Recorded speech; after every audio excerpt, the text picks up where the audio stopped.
Pemirsa, pengalaman yang terjadi saat terjadi krisis global ketika pandemi COVID-19 telah memberikan pelajaran penting bahwa diperlukan aspek kesehatan dan ekonomi yang berjalan beriringan.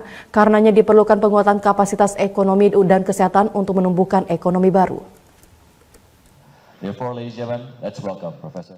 Pandemi COVID-19 bukan hanya menjadi persoalan kesehatan yang menimbulkan krisis kesehatan dunia, tapi juga krisis ekonomi di berbagai negara. Padahal, sesaat sebelum pandemi terjadi, ekonomi global berada di jalur yang menjanjikan.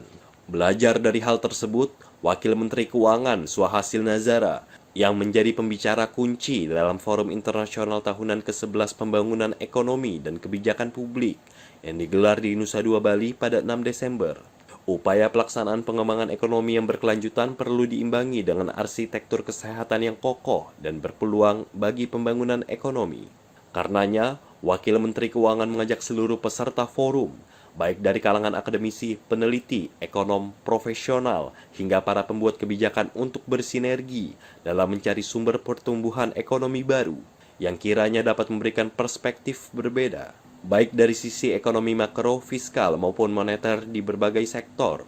I believe many times in the future is none other the relationship between health and economics. If you would like to put it as SDG is the new source of economic growth. Many times in the past, many decades ago, some people might thought that the SDG is expenses. SDG is a spending. International Monetary Fund (IMF) mencatat diperkirakan terdapat 10,9 triliun dolar Amerika Serikat yang dibutuhkan sebagai bagian dari paket bantuan akibat hilangnya pendapatan masyarakat karena kontraksi ekonomi. Untuk itu, Suhasil mengimbau berbagai pemangku kepentingan memperkuat kapasitas sistem kesehatan, keuangan publik, dan ekonomi secara menyeluruh demi mengantisipasi dan mengurangi guncangan di masa depan.